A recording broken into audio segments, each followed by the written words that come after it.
Good evening all friends, welcome to TG Pramod YouTube channel में आपका स्वागत है। मैं आपका दोस्त प्रमोद। हमने जो साइंस की सीरीज स्टार्ट की थी उसमें हम पढ़ रहे थे एमिनो एसिड के बारे में। देखा पिछले वीडियो में कार्बोहाइड्रेट के बारे में। अब हम इसके आगे वाले वीडियो में जो आज के वीडियो में पढ़ेंगे मेटाबॉलिज्म क्या होता है। मेटाबॉलिज्म में के बारे में फुल डिटेल पढ़ेंगे। तो आई होप आज की वीडियो हम शुरू करते हैं। अगर आप हमारे चैनल पर नए हो तो हमारे चैनल को सब्सक्राइब कर लें। तो शुरू करते हैं आज का वीडियो। मेटाबॉलिज्म क्या होता है? छोटा सा चैप्टर होता है, इसको भी इसी में निपटा देते हैं। मेटाबॉलिज्म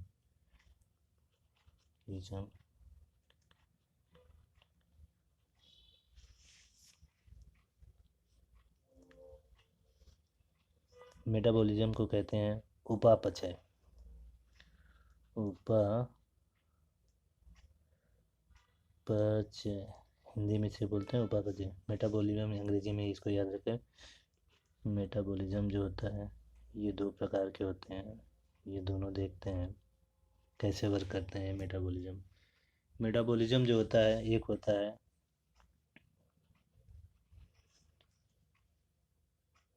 अनु मेटाबॉलिज्म,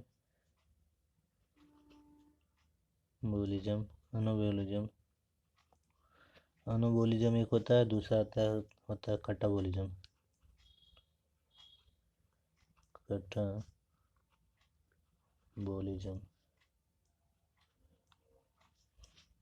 इसे अनोबोलिज्म का मतलब होता है जोड़ना, और इसका मतलब होता है तोड़ना। अब एक एक करके इसको देखते हैं। कार्बोहाइड्रेट जो होता है, एनाबोलिज्म का मतलब होता है निर्माण करना। एनाबोलिज्म निर्माण करना, किसी चीज़ के निर्माण करने में यह मदद करता है। जो कार्बोहाइड्रेट होता है,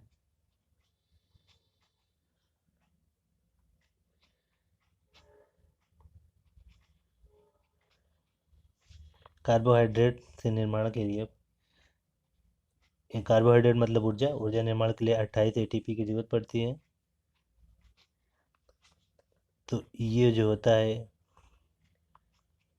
मोनोसेक्रेट होता है, ऊर्जा यानी ग्लूकोज मोनोसेक्रेट होता है, मोनोसेक्राइड होता है। और ये जो मोनोसेक्राइड होता है, ये प्रोटीन बनने में कितना चाहिए हमको? इसमें क्या आता है? प्रोटीन बनाने में, क्योंकि निर्माण के लिए काम होता है 20 एमिनो एसिड।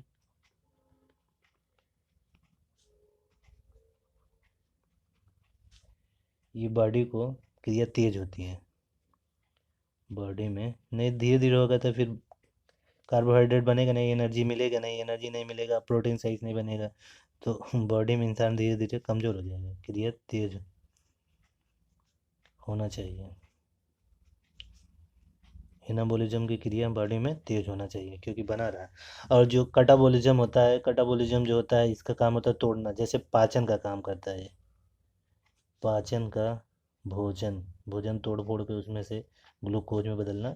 श्वसन वायु, हम ऑक्सीजन तो लेते हैं, लेकिन हम तो पहले से डायरेक्ट वायु लेते हैं ना। श्वसन में हम क्या लेते हैं? वायु। फिर बाकी इसमें से जो अन्य गैसें, हाइड्रोजन, नाइट्रोजन, तो ऑक्सीजन फेफड़ा इसे तोड़ ताड़ के ऑक्सीजन में बदल देता है कण, और बाकी CO2 को बाहर कर देता है। लंग्स उसे ऑक्सीजन चाहिए, जो ले लेता है, बाकी तोड़ ताड़ के ख़त्म कर देता है। ये भी क्रिया तेज होनी चाहिए। अगर ये स्लो हो रहा है, एनर्जी बन के क्या करेगा? अब हम ऑक्सीजन लिए हैं, मतलब हवा लिए हैं, ऑक्सीजन तोड़ ताड़ का ऑक्सीजन बनाने में टाइम लगे तब भी आदमी नहीं पड़ जाएगा। ये दोनों क्रिया तेज ही होनी चाहिए। इसका मतलब कहने का मतलब है कि मेटाबॉलिज्म हमारे बॉडी में तेज होना चाहिए। अब मेटाबॉलिज्म को तेज करने के लिए हमें क्या ज़रूरी होता है? मेटाबॉलिज्म जो होता है इसको तेज करने के लिए मेटाबॉलिज्म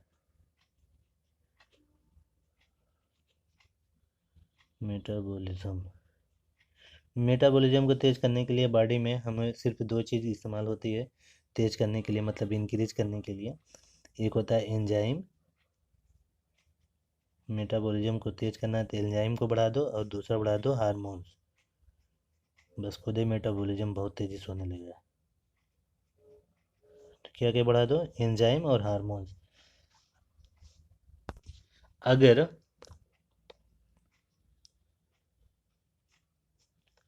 भोजन पचता नहीं है सही से, तो डॉक्टर क्या कहता है, एक एंजाइम दे देता है और धड़ाधड़ खाना पचने लगता है। एक क्या दे देता है डॉक्टर, एंजाइम, सिरप, एंजाइम का कोई सिरप दे देता है और धड़ाधड़ खाना पचने लगता है।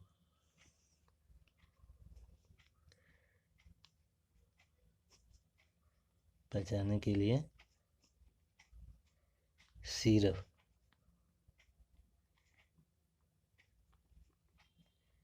सिरप दे देता है, उसका था पियो सुबह शाम, जो भी इसका सिस्टम है। अब जो एंजाइम होता है,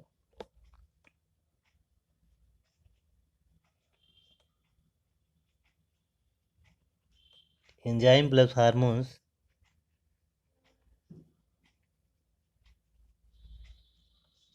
मिलके क्या बना सकते हैं, सीधे सीधे हम कह सकते हैं इंक्रीज क्या हो जाएगा, मेटाबॉलिज्म, मेटाबॉलिज्म। ठीक है। अब इसका जो बायोलॉजिकल कैप्सूल होता है,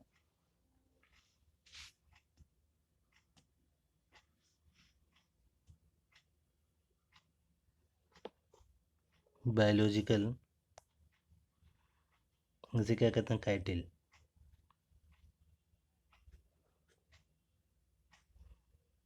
क्या, ठीक। और इसे क्या कहते हैं, जैव उर्वरक, जो उत्प्रेरक, सॉरी उत्प्रेरक एंजाइम को। और ये जो उत्प्रेरक जो होता है, ये एंजाइम को निर्माण करता है, मेटाबॉलिज्म,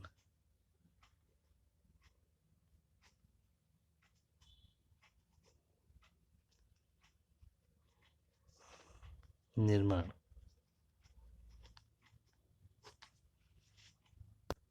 अब हम देखते हैं हार्मोन्स, एंजाइम का तो हो गया।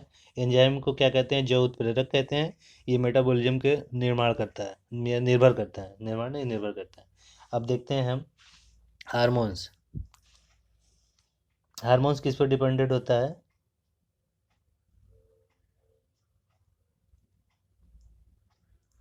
हार्मोन जो होता है ये डिपेंड करता है ब्रेन पर। किस पर डिपेंडेंट होता है, ब्रेन पर, ब्रेन पर डिपेंड होता है।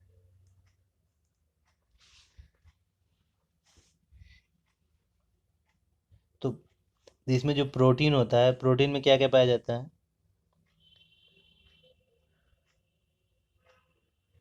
प्रोटीन में क्या होता है, सबसे पहले कार्बन, ऑक्सीजन, हाइड्रोजन,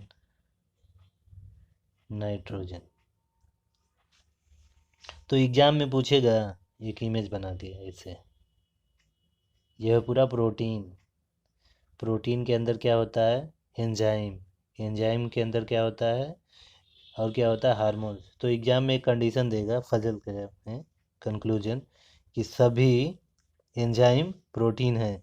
ये जो एंजाइम बना किससे, प्रोटीन से, तो ये सही रहेगा, एंजाइम, सभी एंजाइम प्रोटीन है, प्रोटीन है क्योंकि प्रोटीन के अंदर है। और दूसरा इसमें होगा, दूसरा कंक्लूजन, हार्मोन्स, सभी हार्मोन्स जो होते हैं वो क्या होते हैं, प्रोटीन के बने होते हैं। कह सकते हैं आराम से, ये दो कंडीशन हुए, ये हार्मोन्स मान लीजिए, ये मान लीजिए एंजाइम। बॉडी में किसी भी क्रिया को तेज करना हो तो क्या करना चाहिए, बॉडी में किसी क्रिया को तेज करना है तो ये तो एंजाइम बढ़ा दो या हार्मोन्स बढ़ा दो। तो हार्मोन्स यह एंजाइम इंक्रीज कर दो। बायोलॉजिकल इसे बोलते हैं कैटिक, जैव उर्वरक जिसे बोलते हैं। तो जो फैट होता है, फैट कितना पाया जाता है बॉडी में? 1 ग्राम फैट में कितनी एनर्जी मिलती है? Kilo calorie. 1 ग्राम में कितनी किलो कैलोरी मिलती है? और फैट्स का सबसे छोटा होता है प्रोटीन, और प्रोटीन से कितनी मिलती है एनर्जी? 4.3 kilo calorie. सबसे बड़ा फैट, फैट से छोटा प्रोटीन, प्रोटीन से छोटा होता है कार्बोहाइड्रेट। कार्बोहाइड्रेट, कार्बोहाइड्रेट 1 ग्राम में कितने कैलोरी ऊर्जा देता है? 4.2, 4.3, 4.2, 9.3 किलो कैलोरी। आई होप यहाँ तक बात आपको समझ में आई। अब इसके आगे देखते हैं श्वसनीय पदार्थ जो होता है, जो आसानी से ऊर्जा बन जाता है। ये इसका ग्राफ क्या होगा? सबसे ज़्यादा कैलोरी ऊर्जा कितनी मिलती है? फैट से, फिर उसके बाद प्रोटीन से, फिर उसके बाद मिलती है कार्बोहाइड्रेट से। अब हम देखते हैं श्वसनीय।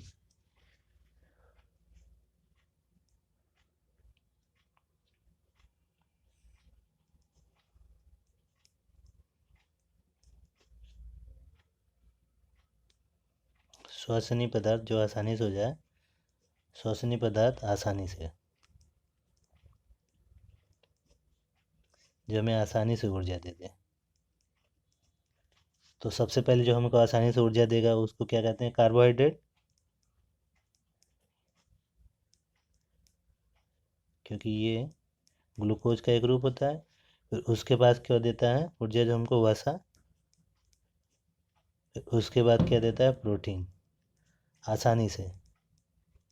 जो प्रोटीन होता है, प्रोटीन 3 जगह फंसता है, जो मैंने अभी आपको बताया। सबसे पहले पेट में, ये सबसे जटिल होता है, एनर्जी देने में टाइम लगता है, अग्नाशय। और तीसरा छोटी आंत में। अगर एग्जाम में पूछे श्वसनीय मतलब आसानी से हमको एनर्जी, एनर्जी कैसे मिल जाती है? सबसे पहले कार्बोहाइड्रेट में, दूसरा वसा, उसके बाद लास्ट में प्रोटीन। प्रोटीन कम्प्लेक्स होता है, जटिल होता है। आसानी से सबसे पहले एनर्जी कैसे मिलती है हमको? आसानी से कार्बोहाइड्रेट से, क्योंकि ये ग्लूकोज का एक ग्रुप होता है, आसानी से। फिर उसके बाद वसा से मिलेगा, फिर उसके बाद प्रोटीन से मिलेगा। वो अब देखते हैं वाटर। वाटर बॉडी में 65% कितना होता है? जल। अब 65% इसका ये मतलब थोड़ी हुआ कि हमारे बॉडी में हम 100 किलो के हैं तो 65 किलो उसमें पानी है। पानी है मानते हैं, लेकिन पानी के अलग अलग रूप है, बॉडी के हर जगह होता है। कुछ स्टोर भी होता है। और वाटर क्या है? ये कार्बनिक है कि अकार्बनिक है? तो ये अकार्बनिक है।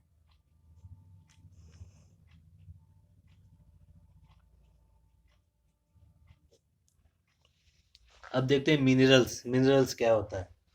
सब न्यूट्रिशन को हम देखते हुए आगे बढ़ते हैं। अब मिनरल्स क्या होता है उसको देखते हैं। मिनरल्स खनिज होता है, जिसे इंग्लिश में क्या बोलते हैं? मिनरल्स।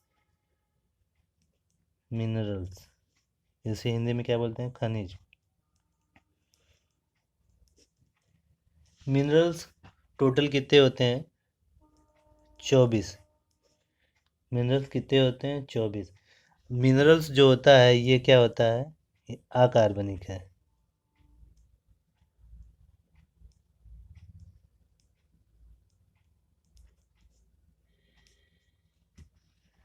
मिनरल्स दो पार्ट होते हैं। सबसे पहले एक होता है मिनरल का मैक्रो।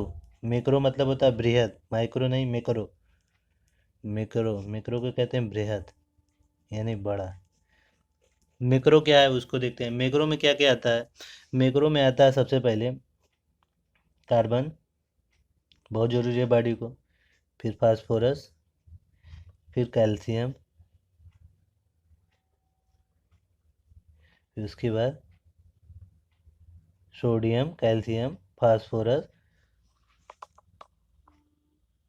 पोटेशियम, फास्फोरस, ये सब जो होता है, ये जो होता है सोडियम, ये तो ब्रेन से है।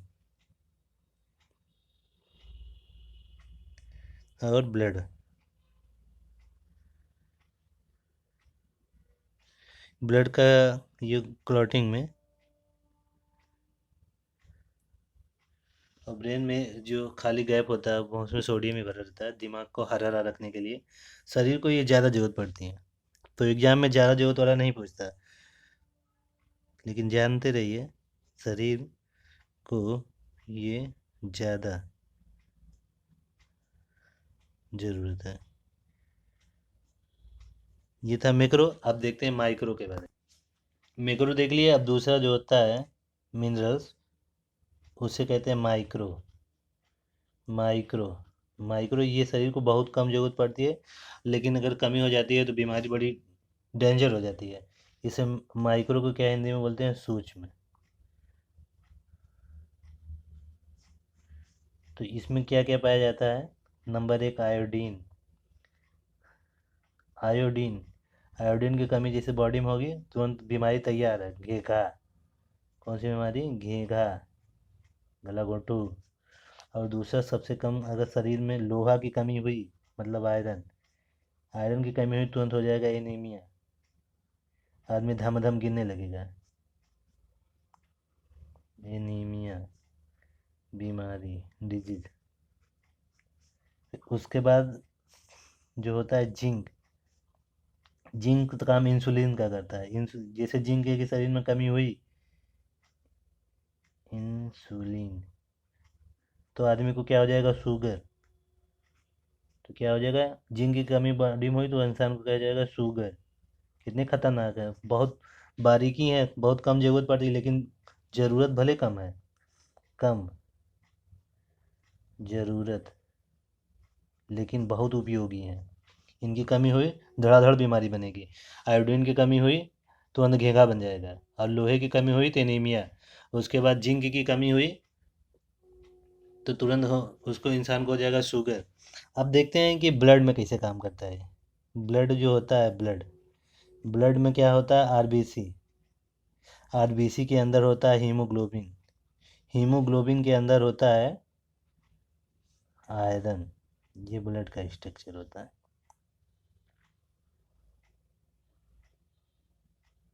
जैसे आयरन, आयरन की कमी हुई, एनीमिया नामक बीमारी हो जाएगी।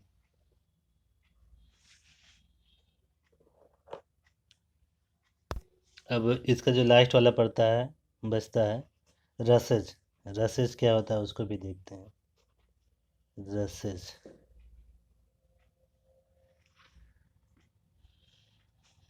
रसेज का क्या होता है। रसेज का मतलब होता है रुद्राक्ष, रुच्छास। रुद्राक्ष नहीं, रुच्छास बोलते हैं इसे हिंदी में, रुच्छास। रुच्छास इसका मतलब होता है, रसेज का मतलब मोटा चारा। मोटा चारा मतलब बताते हैं जिनका छिलका मजबूत हो, जैसे रेशेदार चीज़। मोटा चारा इतनी रसेदार चीज़, जैसे कहते हैं साग, ठंडी की सीजन चल रहा है, फल का छिलका, रेशेदार चीज़ होते हैं ना सब। छिलका, छिलका बहुत ज़्यादा पानी सोखता है,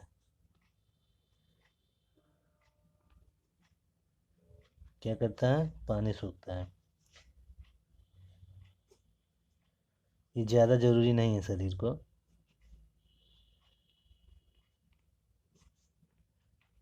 फिर भी ले ले रहे हैं तो कोई बात नहीं। ये रेशेदार, या इसे कहते हैं फाइबर,